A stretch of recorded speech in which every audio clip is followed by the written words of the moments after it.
really came from our work with cities, our conversations. We now have over 15,000 cities in our network.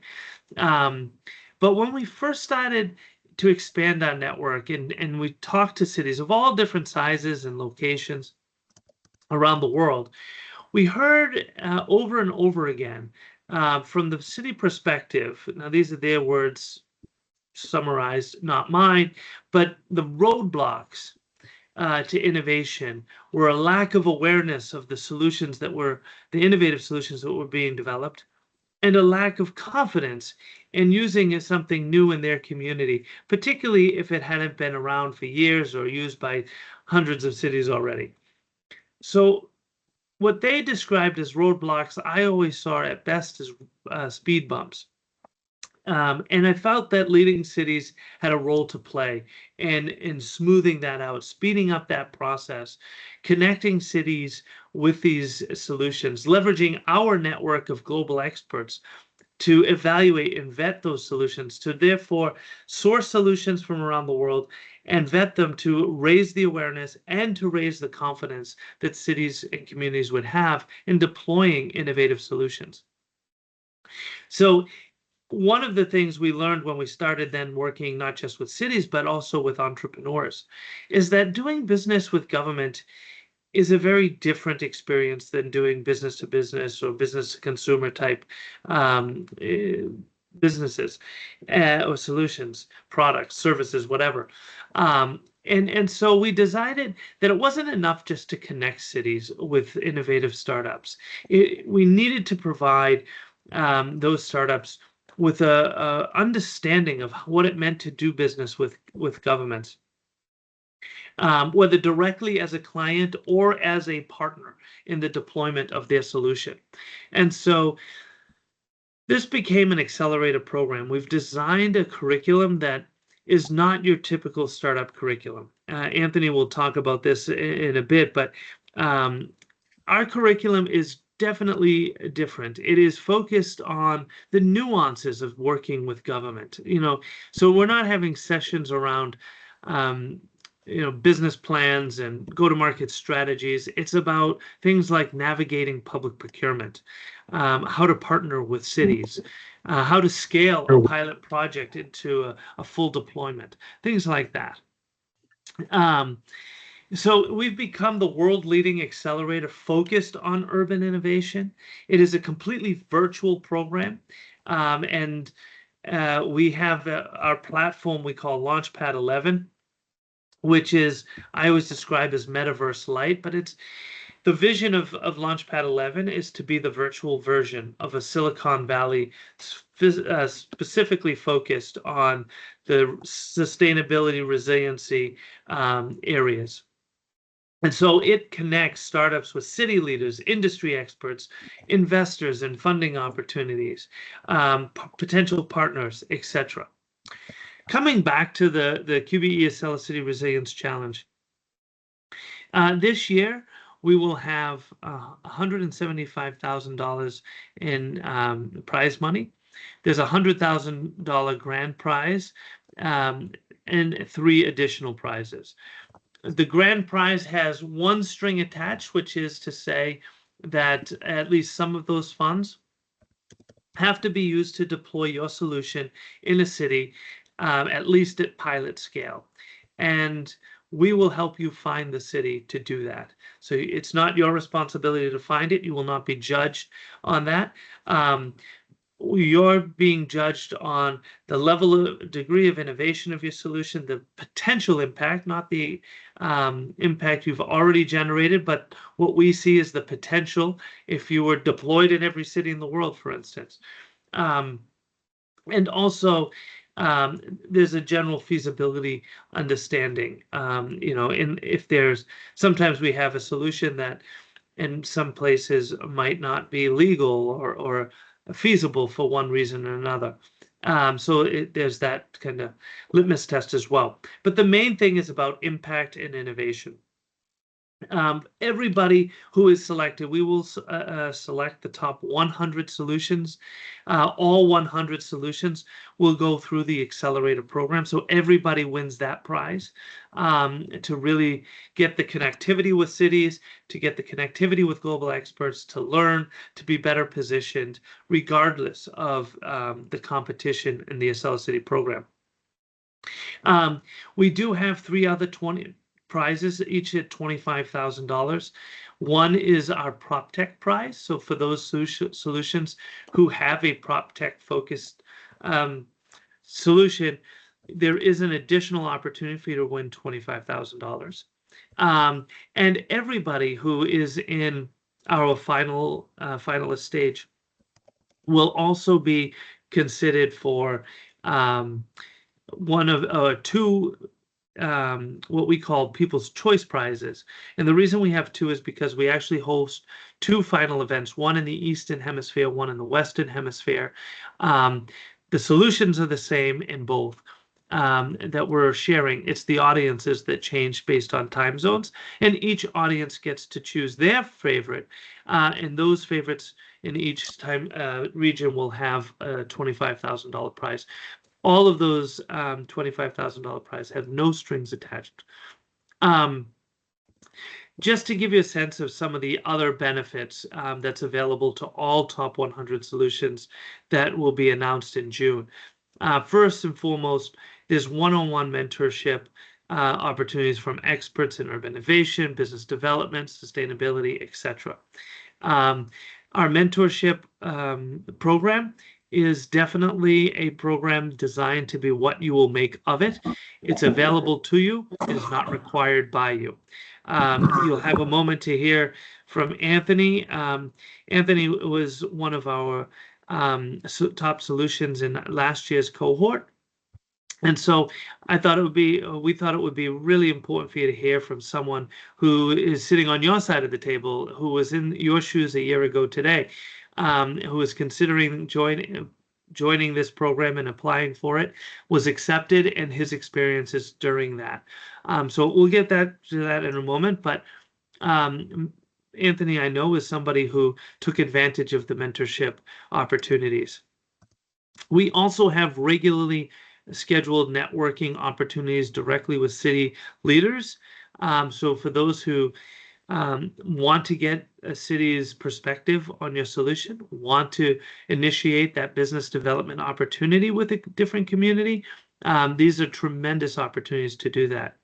And then each week we do have our hour-long sessions. This is part of our curriculum, and that curriculum provides participants with a certification. We call it a public-private partnership readiness certification. It's a year-long certification program. As participants in the QBE AcceliCITY program, you will be part of that, and there are requirements to attend those sessions as part of the competition. But it's also a standalone program that individuals or organizations that are not part of the AcceliCITY program can also participate. There's a fee that they have to pay for that. As QBE AcceliCITY participants, that fee is waived for all of you, as is the extension beyond the program. So as I mentioned, the program itself is about 6 months, QBE AcceliCITY challenge. The curriculum is a year-long curriculum. So everybody who participates in the QBE AcceliCITY Resilience Challenge and completes the curriculum will kind of graduate from the program at the silver level of certification.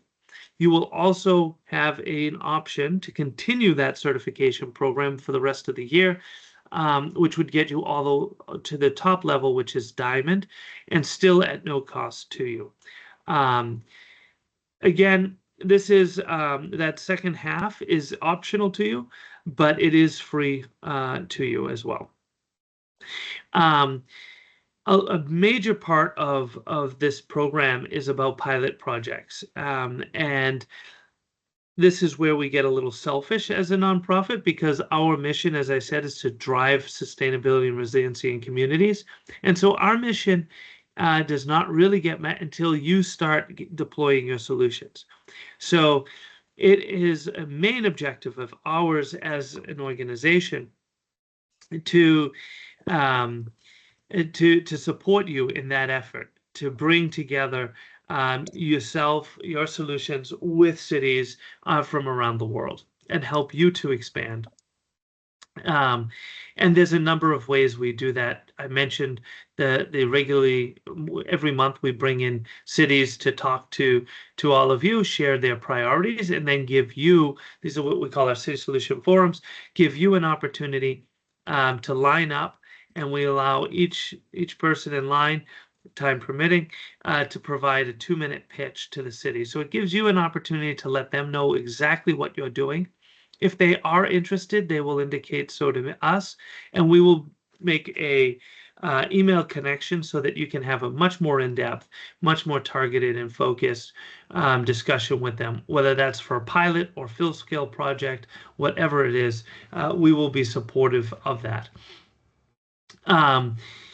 And also, as part of the QBE AcceliCITY Resilience Challenge, for participants who are selected as part of the top 100 solutions, you will receive a 1-year free membership to Launchpad 11. That, again, is our virtual community, our virtual version of Silicon Valley.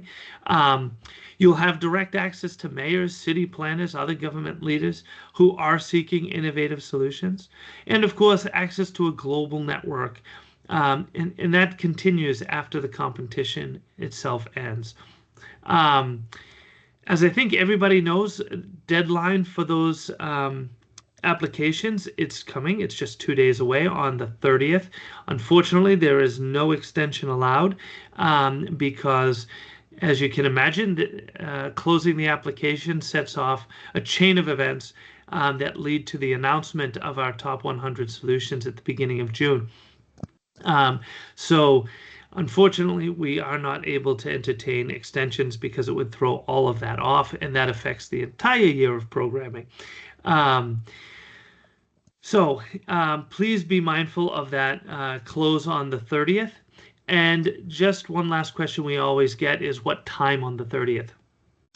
So because we're a global organization, we will honor the last stroke of midnight in any time zone. So in the last moment of the 30th on the planet Earth is when we will accept applications until. It does not have to be our time zone. It does not have to be your time zone. So no matter where you are, midnight on the 30th or midnight on the last midnight of the 30th on Earth.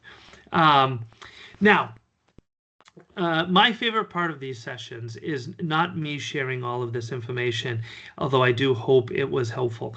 But it's more to share with you an opportunity to hear directly from someone, as I said, who is in your shoes last year, who was selected as one of our participants.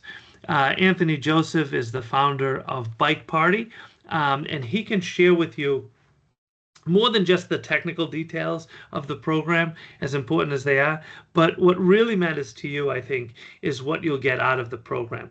And so he can give you a much better rundown on what he does, but also how our program has helped him to advance the work of Bike Party and to prepare him for greater success. So Anthony, thank you so much for taking the time to be with us all today. I really appreciate you doing so. And everybody else, please join me in welcoming Anthony Joseph, founder of Bike Party. Thank you very much. Thank you very much, Mike. I don't know if I'm the best role model because I think I might have been one of those people who left it to the last minute, and I'm pretty sure you probably have evidence of me leaving it to the last minute as well. So, yes, as a gentle reminder, do not be like me and leave it to the last minute. Try and get in as early as you can. But I mean, we're all busy people. We all have ideas, or we're moonlighting on our ideas, or we are actively selling our ideas to different people. So, yeah. take your time, but don't leave it to the last minute. I'm in no way a role model whatsoever, but I'm got a little deck here that I can share with y'all. I promise it won't be death by PowerPoint, but we'll see how this goes. Is that coming through? I think so.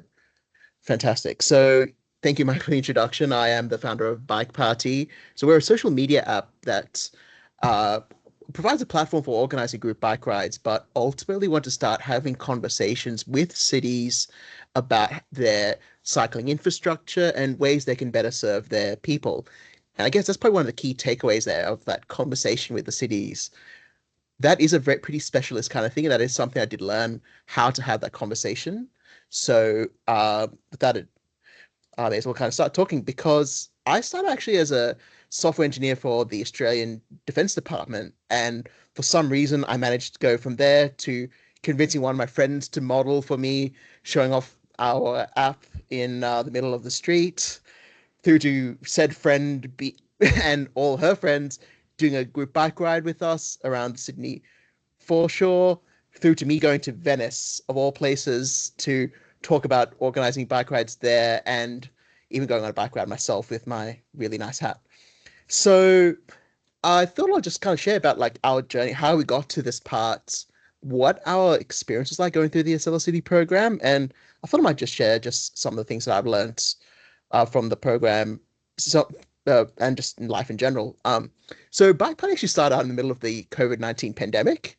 What happened was Sydney, Australia, where I'm based in, we went out of lockdown and then went back in soon afterwards. And just before we left lockdown, our local transit agency, Transport for New South Wales, asked innovators, do you have any ideas about how we can get people to ride bikes instead of hopping back in their cars? It's a kind of a sad statistic that for every one person who rides a bike in Sydney, there's 9 people who drive a car, and most of them are called single occupancy commutes, like one person, one car driving to work, typically. So we pitched the idea of these group bike rides because we thought, hey, this might be fun, and seeing people riding and having their morning chat with their friends. I thought this would be great to meet other people. So we pitched Bike Party at the time for the Innovation Challenge, and we made it with 2 other finalists. And it was actually quite a cool little bit of early validation for us because we got to be able to build our MVP whilst talking to some of the Transport for New South Wales experts and go through some certification in usability and cybersecurity.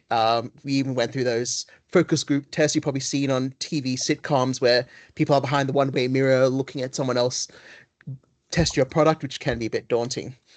And we've actually walked away with an endorsement, which was our first bit of social proof. We then saw that the New South Wales government had a Smart Cities Innovation Challenge, and that was around safer public spaces for women and girls.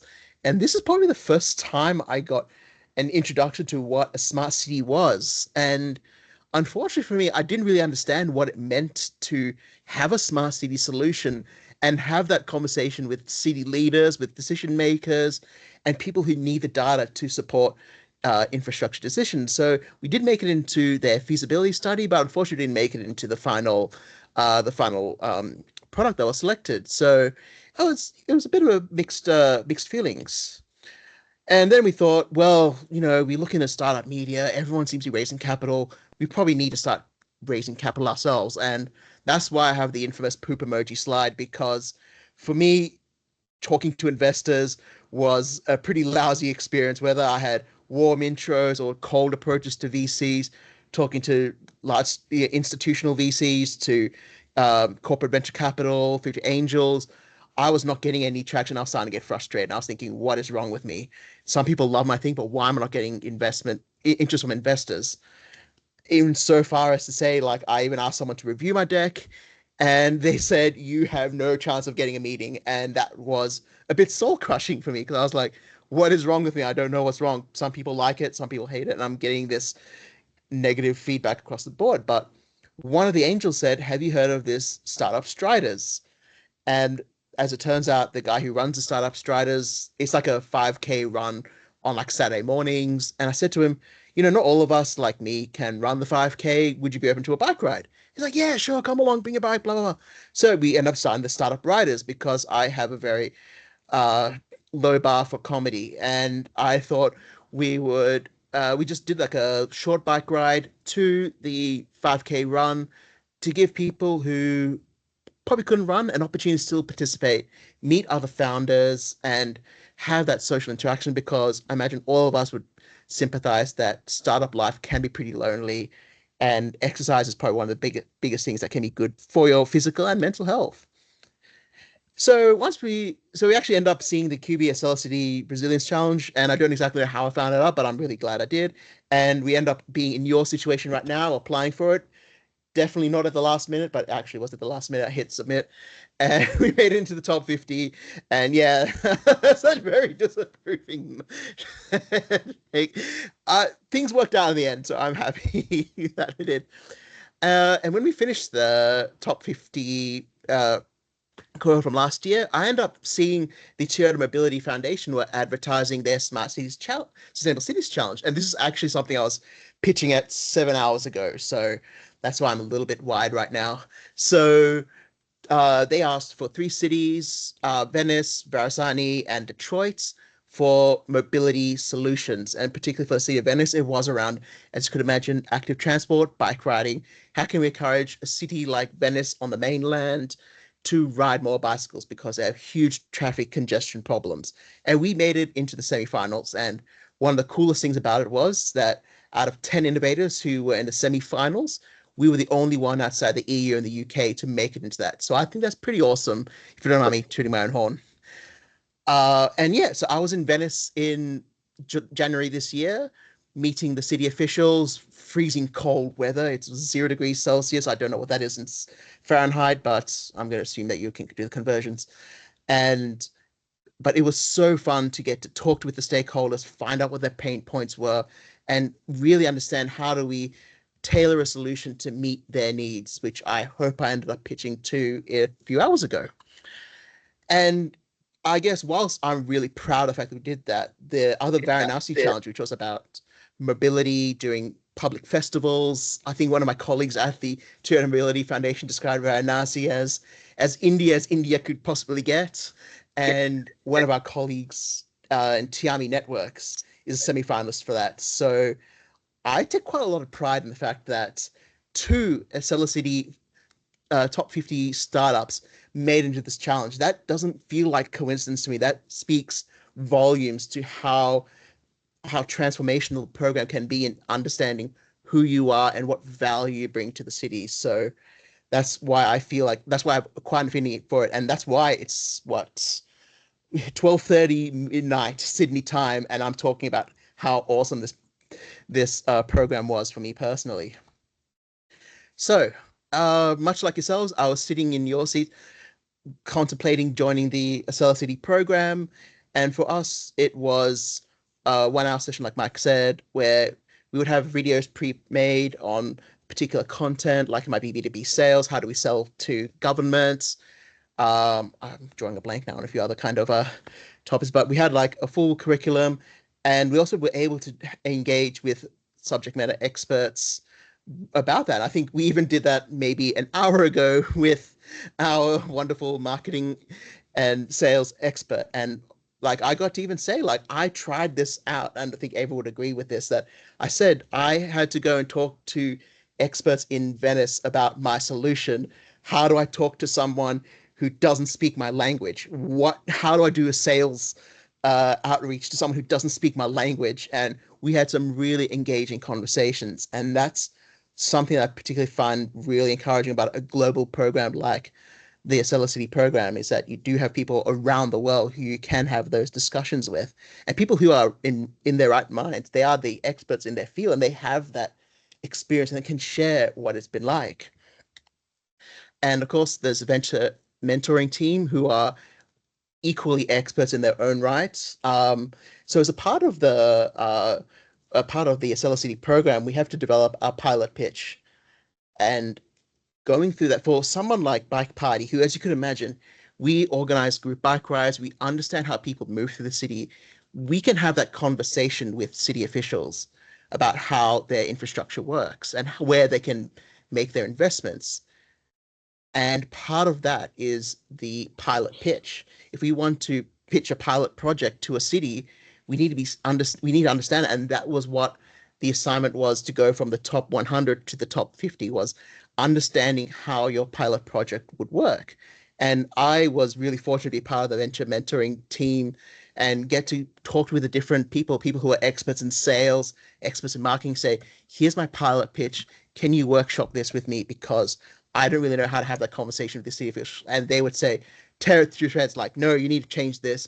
This needs to be shorter. You need to figure this out. And getting that continuous feedback was really, really exceptional. And that led us to the top 50, which was Smart Up Week. And that's where we got to pitch our solutions to these experts in their own field. Some people were venture capital investors, some were founders themselves. We got to share our ideas and get their feedback on what our next step should be like. So that was quite an awesome experience in its own right. So, and that's from where their top 10 finalists were selected. But we just ended up taking it a slightly different route. And part of this led to AcceliGov, which was earlier this year. And as it turns out, we got to meet another Italian city who saw what we were doing in Venice and were like, we want to come and see what you're doing in Venice when you get to do your pitch. So it kind of dovetailed rather nicely with the work we were doing in Venice with the Toyota Mobility Foundation and the AcceliGov program. And sometimes things just kind of fall into place like that. So I thought I'd share some experiences that I had so far. And this is my playthrough of the classic Super Mario game, where everyone's probably hopefully familiar with it, where you can go through the game and go through levels one by one. Like me, you can also go through the warp things and skip certain levels and eventually get through the pipe. You also can make mistakes. You can make a lot of mistakes. You might try something out and it doesn't work, or you make a pitch, you submit a tender and it doesn't work out. And I have experienced this. I failed miserably. This is what the grant I submitted for before the AcceliCITY program, developing a model, was it developing a mobile app and data platform. I'm not going to read that. That's just too long. And one of the things I learned was I need to make this simpler. When I submitted for the Toyota Mobility Foundation project, was just organizing bike rides and facilitating community school bike rides. That was it. And just the having talked to so many people about keeping my pitches simple and crisp and to the point, having a focus and not trying to build, particularly for me as an engineer, it is quite challenging to kind of have to make your solution seem simple when we kind of thrive on complexity. And ultimately, you end up getting to the goal and you defeat your boss. And 7 minutes is my actual time to finish Mario thing, so you're welcome. One of the things I found out was you need to find your own way. I got really demoralized in my early journey thinking that venture capital is the only way I could do this. And it was actually quite lucky because one of the classes that we had was all about how do you build your startup?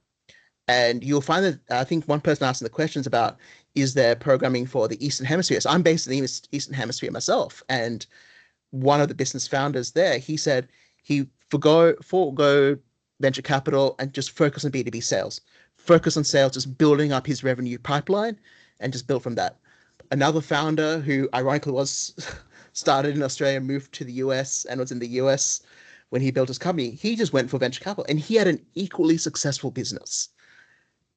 You need to find your own way. And that was one of the things that I kind of found out, that there is no one templated right way to build your business. There's no one right business model. Having that willingness to adapt and to what you learn. And I found the AcceliCITY program gave me that perspective that not everything is the one way around. And that would be to the people who make it into the top 100 here. You will have an opportunity to go to both cohorts. And if you do miss one, you can always go to another and you can hear the different perspectives. And you can also make some friends across the other side as well. So I know I do have some friends in the West as well as in the East. And we were actually really lucky in the East here because our session facilitator, Dave Klimber, and sending love to him because he never gets to see me say this. I think you've probably seen it a couple of times though.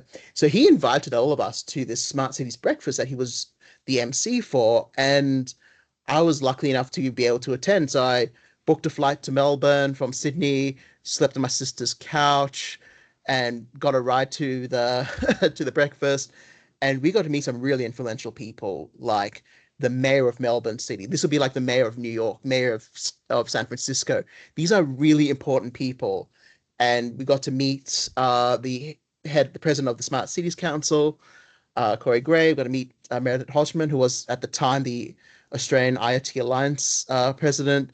Really influential people. And another thing, actually, this is something that's not in the deck that I actually learnt, was trying to connect with all the experts that I met along the way. Because when I went to approach the mayor of Melbourne and I looked at LinkedIn who we had in common, I realized I had like 10 people in common with him before I hit that invitation to connect. And I imagine that put me a few steps ahead of anyone else who wants to reach out, who's just coming off the street without any other endorsement. And I feel like that having that introduction puts me at an advantage. It's maybe a somewhat unfair advantage, but that ability to embrace the opportunities that was presented to us, I feel was one of the things that just made the experience so much more worthwhile. You don't have to turn up to the classes, but if you do turn up to these experiences, you do end up enriching your experience and you do grow stronger as a founder, particularly when you have these conversations with really, really important people. And on a final note, I hope hope it hasn't gone too long. Kind of lost track of time there.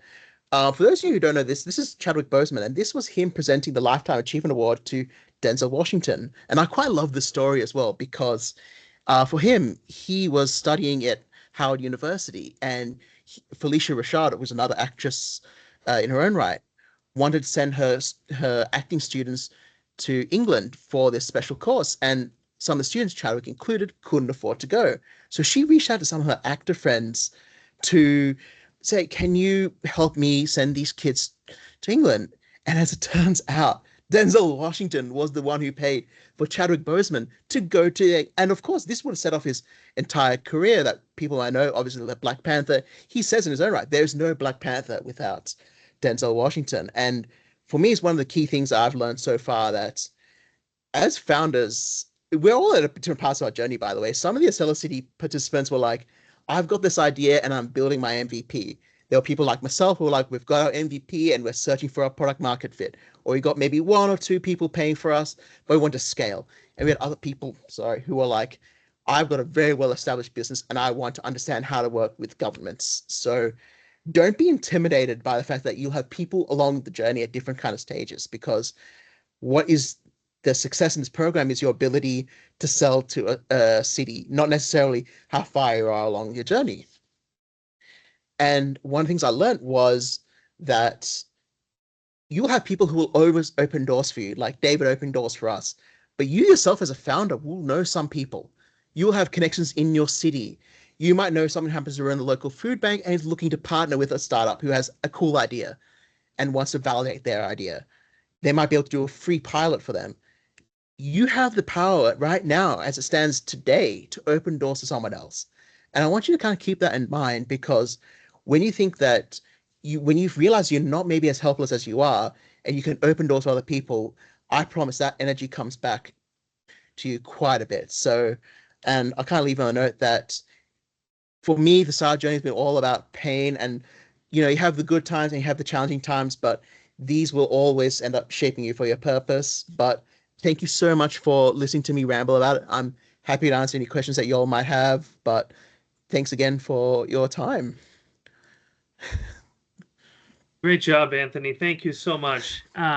We have had, I see you've already inspired somebody to start their application, as we saw in the chat. It's finished, not start, right? It's finished. Hit submit on that application now.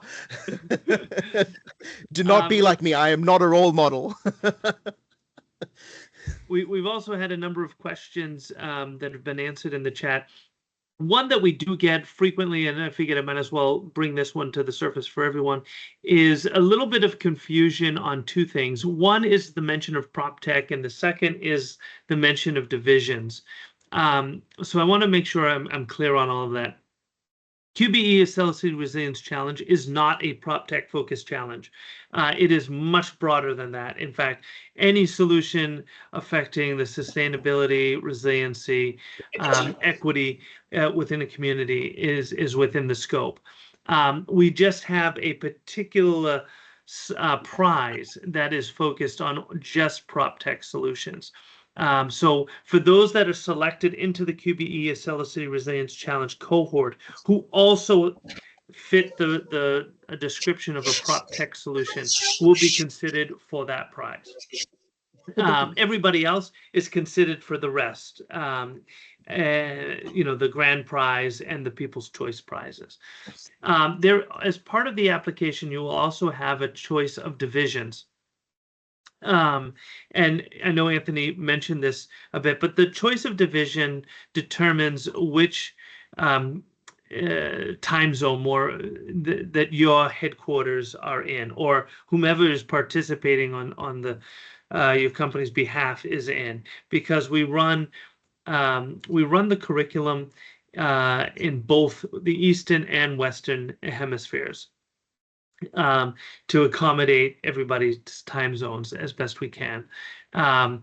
Though you are put into a time zone or into a division, a Western Hemisphere division or Eastern Hemisphere. And I want to underscore hemisphere, not coast. We're not talking about the East Coast of the US or the West Coast for the US, for instance, because every year we always get somebody who tells us they're in the East, even though, for instance, they're in Boston.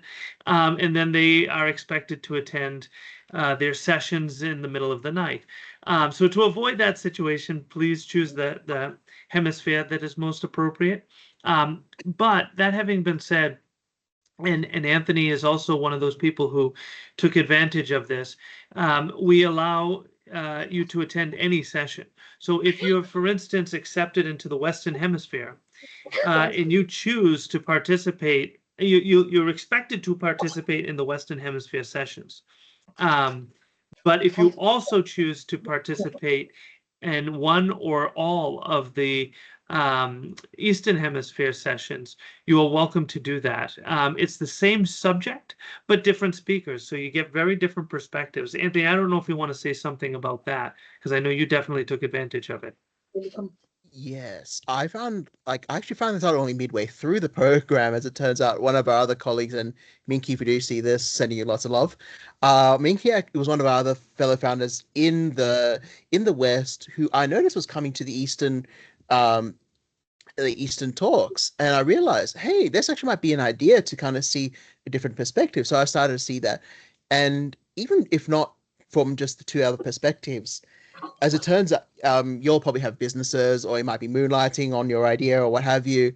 Sometimes you can't make a class like this. You can obviously then go for the other session, so you don't end up missing out on that. Like for me, it's the dead of night. No one should be calling me at this time, so it does mean that like I can just focus on this. So I personally found it, but it was like that. But of course, there's other times when you just need to rest, and I probably should be resting right now. But yeah, I did find it was enlightening to get that. And the other thing as well, the venture mentoring team, they are unfortunately a bit skewed to the West, but and because most of their experts are in the US, so if you're like me here, most of the times we'll probably end up being like towards midnights. So I think Yeah, if everybody wouldn't mind putting themselves on mute. I don't know. Sorry about that. Yeah. So you do have to kind of be a bit flexible because these are volunteers who do give up their time. But for me personally, because like as a case in point, we are working with Venice City officials for this Tier Mobility Foundation Central Seas Challenge. As you can imagine, we can't expect a city official to turn up to a meeting at 8 p.m. their time. That's not realistic. If we're going to sell to a customer there, we have to be selling in their time zone. So I feel in some ways good training to just be familiar and just be acclimatized to working with officials outside your time zone, especially if your goal is to scale internationally. Perfect. Thank you, Anthony. Does anybody else have any other questions? I think we've answered all the questions in the chat, but if we've missed your question somehow, please feel free to speak up as well. Robert. Yeah, I have a general question, and I apologize if this was answered already. But So does the program kind of culminate with like some sort of a pitch event, or what is the criteria upon which the final prizes are selected? Great question.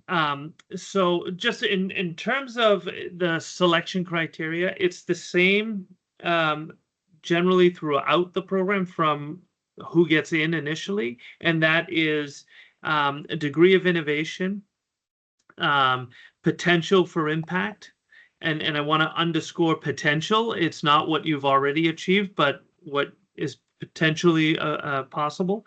And then the third one, which is, to be honest, a slightly lighter scale, in like weighted, is degree of feasibility.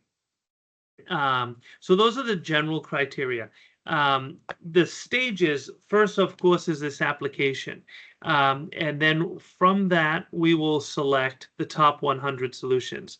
And the top 100 solutions get everything except for the prize money. So the mentorship, the access to the credentialing with the curriculum, access to city leaders, all of that is part of the top 100.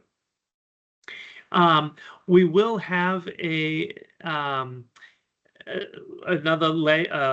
whatever you want to call it, phase, which is the top 50. The top 50 will then participate in something we call Smart Up Week. Smart Up Week is where each of the 50 teams will meet one-on-one with 3 separate judges. So 3 meetings. Roughly, you'll get 45 minutes with that individual. They have the directive to be both an evaluator as well as a mentor. So they will, you'll start with a pitch with them, again on a one-on-one setting. And we recommend, and of course, if you're in this, I'll go over this in much greater detail at that time, but we recommend to keep the pitch to less than 10 minutes because that leaves the majority of time to hear from them. And that means you're extracting value from that engagement. But they will be listening to you, your pitch. We will also have, as an additional layer of selection criteria, Anthony mentioned that there is a pilot project proposal that we ask everybody to complete, and that is a generic proposal. So that we do not want you to have a city or location, it could be private even, already selected. This is if think of it as an infomercial. If you were putting it out there and asking everybody to sign up that wanted to, your goal is to be as attractive to as many potential clients as possible. So everybody puts together that pilot project proposal, what they're offering, and so that also becomes part of the selection criteria to go from the top 50 to the top 10. The top 10 will then have a week, well, for the better part of a week, half day throughout the week, a virtual boot camp. And so that moves from kind of lecture style workshop sessions during the regular curriculum to more workshop style. So a little more roll up your sleeves, get your hands dirty, work with the speakers a little bit further than you do in a regular session. So the sessions are longer than the rest of the program. The final day of that boot camp is the final pitch. It is a recorded session. So that's when we will bring in our final judges. Those judges, to give you a sense, because we see this as an opportunity not only to select who wins, but also to promote the top 10 to world leaders. So to give you a sense, we have had people from the United Nations, from Prince William's Earthshot Prize, from the World Economic Forum, et cetera, et cetera. So it's an opportunity to really get your name and company before some real influencers in the world. And then those judges will actually select, the boot camp is roughly the first week of October, beginning of October. They will select the winner that day. However, the winner does not get announced until a month later. That is that's also when that pre-recorded session, it gets put into essentially, I always refer to it as kind of American Idol light. Like all those sessions are pre-recorded, and then the final episode is put together into a 1-hour episode, but people then get to vote. It's similar to that. And the reason for that is we can't ask the audience to go sit through, 3.5 hours of pitches and judging. So instead, we condense it into 1 hour, at the end of which the audience gets to vote for their favorite, which awards that $25,000 People's Choice Prize, and then we announce the grand prize winner. That will be produced and shared twice, once in the Eastern Hemisphere, once in the Western Hemisphere, as I mentioned. So there are 2 separate prizes for the People's Choice, but there is only one grand prize winner, so that will get repeated. There was a lot probably of detail there, but did that answer all the questions? Yeah, just that was very helpful. Just quick clarification. So the pilot proposal, is that due at the time of the initial application? And based upon my second question is based upon what you said, that gating criteria for selecting the first 50 that will extend to the other criteria to narrow down, that's determined at the initial application, right? So potentially 50% of the finalists won't, at the time they're selected, won't have the chance to advance to compete for those prizes. Am I correct in understanding that? No, actually, that's a great clarification. Not so to go from, well, first of all, the pilot project proposal is not due at the initial application. In fact, we have some of our sessions are designed to help you develop that pilot project proposal, or to refine it if you have one already.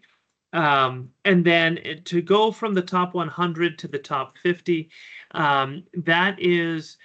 it's based on a lot of things. Number one is your participation in the program to that point. And that's our opportunity to basically, applications are helpful, but to get to know a company based on words on paper versus interacting with them for several months is a very different thing. So that's kind of our opportunity to just whittle it down a little bit to be more targeted and more. So the criteria isn't that different. Our understanding of the company and the solution is different, more in depth. Perfect. Thank you so much for that clarification. Yeah, absolutely. And Gareth. Yeah, hi, thank you. Sounds like a cool program. Thank you. And Anthony, thank you very much for sharing your experience. We're on a couple of accelerator programs already, which are really, really helpful. So I guess my thing is just making sure that we understand the time commitment if you were, chooses to be on it. I think what I read earlier was it's about an hour a week for the first 6 months, and then there's a 5-hour block during 1 week in October. Was that right? Because I can't see the slide from earlier. So, Anthony, I want you to give your answer to this as well as an actual participant. But in terms of the sessions, yes, it's 1 hour a week. And in October, it's more than 5 hours. It's half days for Monday, Tuesday, and Wednesday. Then we give Thursday off, I think, to prepare for your pitch. And then Friday, it's it's about a half hour. It's your kind of window to pitch, which includes the tech check and all of that. But then there's additional things that you can also do. So for instance, participating in the other hemispheres sessions, which would add another hour a week if you chose to do that. The mentoring is totally up to you. So there's add-on, but in terms of the absolute basic requirements, it is just as you said, it's the 1 hour a week for the first 6 months, basically. Okay, thank you. That's really helpful. Sorry, I just want to make sure we don't sign up to something and then don't give what's expected from our side. So that's really helpful to know. Thank you. Anthony, did you have any thoughts on that? That's kind of the technical requirement, but there's the reality as well. Yeah, there is a reality. What happened, I think it's going to happen this year as well, was you have a particular, week to week, you have an expert who would have a half an hour recorded session, on whatever their particular topic is. And then that 1 hour session would be the Q&A with that. So, and I think it's hopefully came through in my talk, is it's what you put in is what you kind of get out of it. if you don't turn up to those kind of sessions, or if you just kind of turn up like half-heartedly, just hoping to learn by osmosis, you're probably not going to get a good of a time, and you're probably going to think like, what was I doing here? Personally, for me, what my experience was, I would have there's little half an hour sessions just playing on my TV while I'm folding laundry. Sorry, people have probably heard this a few times, he's saying that. And I'd have my notebook handy, like just one of these notebooks here, and yes, Super Mario as well. And I would be just taking notes, and even like today with our subject matter expert, I was like, oh, you happen to mention that you probably shouldn't be bringing lollies into your thing and expect people to come and have a conversation with you. And I was like, I did this back in 2021. Yeah, yeah. Sorry, if I ever had to listen to me say this like a couple hours ago. And so it's what you kind of put in with that, you kind of get out. I remember even watching one of those, I think is a little bit more depressed. So just for its worth, we made it to the top 50 and we didn't get into the top 10. So you're probably thinking I'm a bit crazy for kind of coming here and still sharing my experience nonetheless, but I still feel like it was a valuable journey to go on to, in some way, to build your own personal resilience. The irony of that session that we did when we heard that we didn't get into the top 10 was all about personal resilience. And no joke, I was watching the thing in a McDonald's drive-through at midnight, just lamenting my life choices at that particular point in time. And you can actually get through the thing in a McDonald's drive-through. That does not say anything good about the Sydney Australian population, but that's a topic for another day. But yeah, it's like if you turn up and you ask really engaging questions, you can kind of even relate it to what you're doing right now. Like everybody even say, like I said, I need to go pitch to a person in Venice and I don't speak Italian. How would you go about doing that? I feel like that's obviously a higher engagement than someone who is just doesn't look at the recordings, turns up to the thing and just expects things to kind of happen. Um, and of course, this one is obviously focused a lot on communicating with cities. So if your particular startup is kind of focused on that, then this is definitely the one, definitely the program for you. And I imagine different accelerators have different focuses. Some might be, fintech accelerators focusing on like a particular domain, or some might be from a particular like institution, like a university. So it depends on, I guess, what their goals are. So for me personally, this one, we want to have conversation with cities, so we found ourselves in the right place at the right time. So perfect.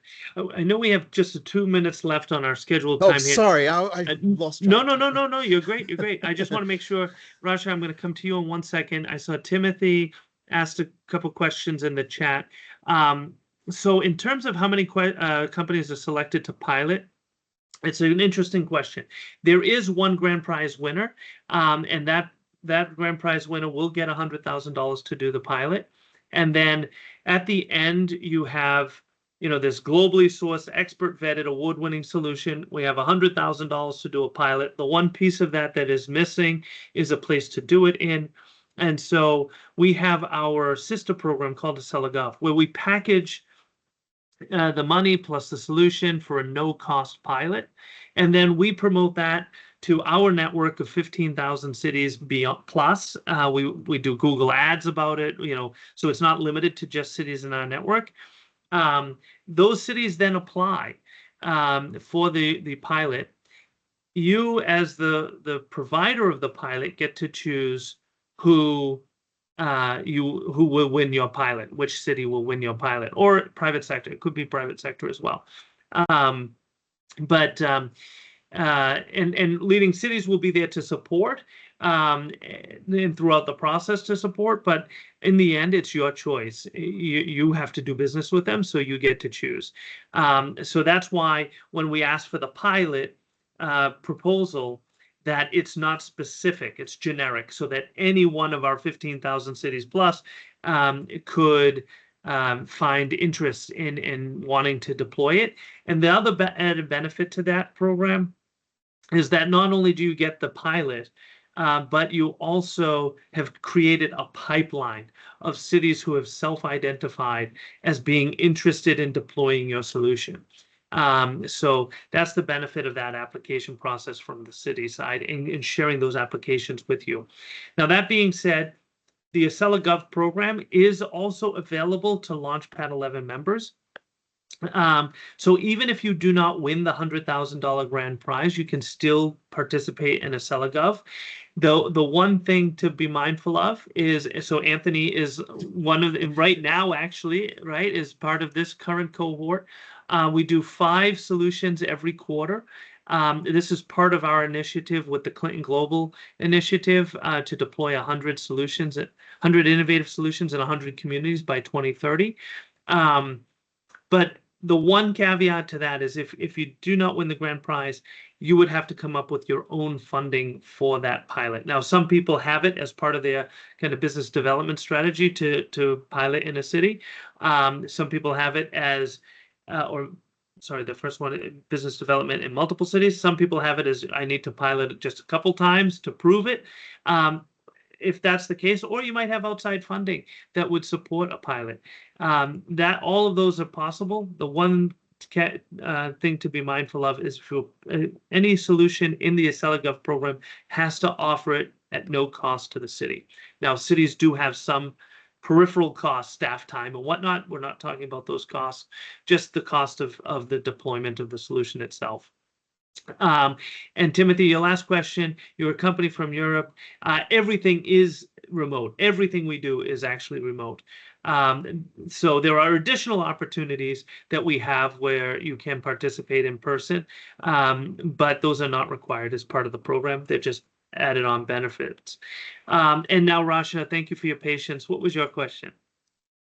Thank you, Michael. So as part of the AcceliCITY challenge, do you also support startups to connect them with governmental agencies? Because I noticed that there was also an AcceliGov challenge, so I just wanted to make sure if there's an overlap there or if you support with that part as well.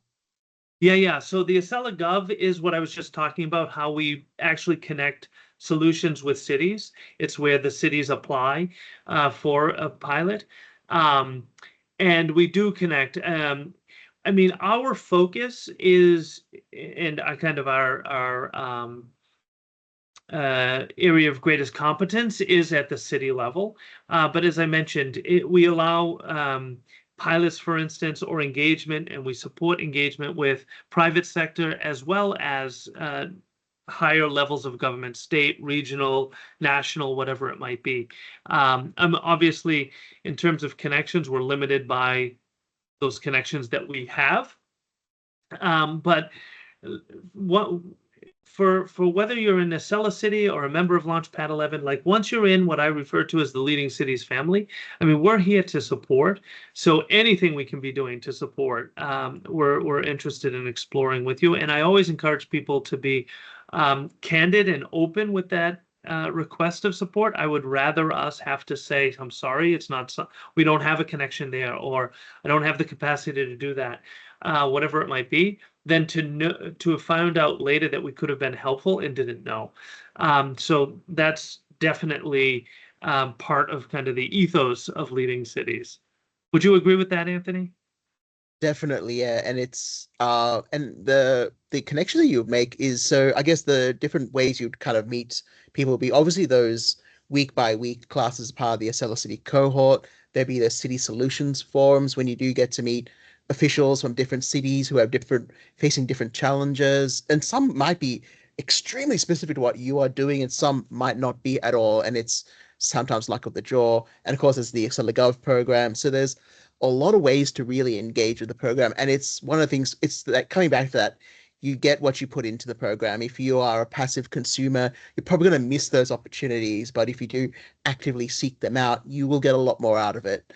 And sometimes it's just luck. Like, whilst I am a big fan of getting there to do that, some of them were like in Barcelona, and I think they had the smart, was it the Smart Cities Expo? Yes, that was in Barcelona last year, and being a self-funding founder, I couldn't afford the flights over to Barcelona. So sometimes it is a bitter pill to swallow that I can't afford to go there, and it's not that great. But other times you do get the opportunity, like sleeping on my sister's couch in Melbourne. So you make the opportunities that kind of do that, but don't feel bad if you can't participate in it just because of logistics, funding, and all that kind of things. But I think when you do put in the effort, fate eventually guides you into that, right? I think one of Mike's favorite sayings is what, the harder you work, the more luck you have. I'm paraphrasing.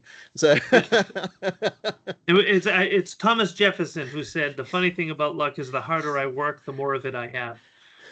I think I said the contrapositive of that, but yeah. All right. Any, I know we've gone over. I apologize for that. I'm happy to stay on as long as people have questions. Thank you so much. Oh, all right. Thanks, Robert. Thank you. I look forward to all of your applications. Please email me if you have any other questions. You guys have my email, but I'm always free. If you want me to connect you with Anthony too, I'm happy to do so. And I look forward to seeing every single one of your applications. Woohoo! Thank you. Remember, I'm not a role model. Don't leave it to the last minute. Don't listen to Anthony. Don't listen. Listen to me for every part except for the one bit where I didn't do things right. Good luck, guys. Anthony, thank you so much. Appreciate you joining us again today. It's always good to see you, and I think it's so valuable to hear somebody who's been through the program as a participant. And I find your words to be far more inspiring than mine. So yes. Oh, no, thank you. I find the whole program being such a wonderful experience. So I kind of I feel it's like good for the soul to be able to share what I've kind of done, with the next generation, and hopefully not scare them off with my personality. But yeah, like for what it's worth, I finished my pitch to the Venice City officials maybe 6 or 7 hours ago, and I did that that was like the sum of my experiences from the AcceliCITY program, really understanding what I brought to the cities, but also understanding how I communicate with them, but also having that ability to see how do I work with different stakeholders to get a solution together. And I think one thing I actually forgot to say was, it's not like the assessments that you do is just busy work. It's not like doing a crossword and person who finds the most words wins. It is something that you take with you to future projects. So yeah, I feel it's a very valuable experience. It's not just doing tasks for the sake of it. It is, you build content that you will use in your future. that's a great point. Yeah, thanks again. All right. Have a great day, everybody. I hope we've convinced you to apply. As Ava said, if you have any additional questions, please do reach out. But in the meantime, good luck with the application. Don't forget the deadline, April 30th, midnight. And we look forward to receiving those applications soon. Well, wish you all the best. Good luck. Hope to see you in the future too. Bye, everyone. Anthony, get some sleep. Will do. Yeah, and congratulations on the pitch. Oh, thank you. I'll have to catch up with you during your office hours and share all the good experiences. But yeah, it was fun. It was good. We got lots of questions from the panelists, which is, I've been in pitches where they're like, you at least look good. And I'm like, that is such a bad thing. But they're like, yeah, we don't like this. How about that? What about that? And yeah, it was really good. So I'll have to catch up during your office hours in a couple of weeks' time, and I'll catch you up on it. But perfect. This is all on the recording as well, right? This is going to be hilarious. I've seen some of your recordings, Ava, with your with Scott. It's like, oh, we're going to cut that. It's like, it did not get cut. I'm serious. Go and watch it. Mike and Eva, while I have you here, it would be possible to ask a quick question. So, at the moment, just in terms of our MVP, we've launched focusing on transit systems and the role that transit systems play in a just transition. Now, many transit systems in cities are public-private partnerships, or not just fully controlled by the municipality. Would that still apply for this program, or are you looking for things that are more strictly, central to? Oh no, this would definitely apply. And in fact, I should have been clearer on that in general. I mean, for us, although we do work very closely, as you can tell, with cities, the city isn't always even the client at all. In fact, 2 years ago, our grand prize winner was a company that does EV charging stations, curbside EV charging stations. But it's unlike most EV charging stations where the city might be the client. They actually tap into private property owners Oh, wow. panels, like within the buildings, Right. and do a revenue share with them. So it's actually the private, either an individual or a company that is their client. So, but where it does fit into our world is that it is promoting, in that case, it's promoting EV charging in a community in the city. So it's helping the city achieve its goals. It's helping the community become more resilient, more sustainable. So for us, it's more about the mission, so much, not so much about who the client is. Great. And then my final question is just, I was looking on your website in terms of the civic platform, and Yeah. I just wanted to know if you would be open to, like, I guess, separate from this program, open to a conversation around collaboration on that, just because one of the things that we are doing is connecting municipalities with blended finance opportunities. And I think that that's, from what I read, it sounded like that would be relevant to the civic platform. Am I correct in understanding that? So Civic Platform is more about connecting investors with startups, but we have another program called LC Free, which is about connecting investors with cities to fund projects. Okay, great.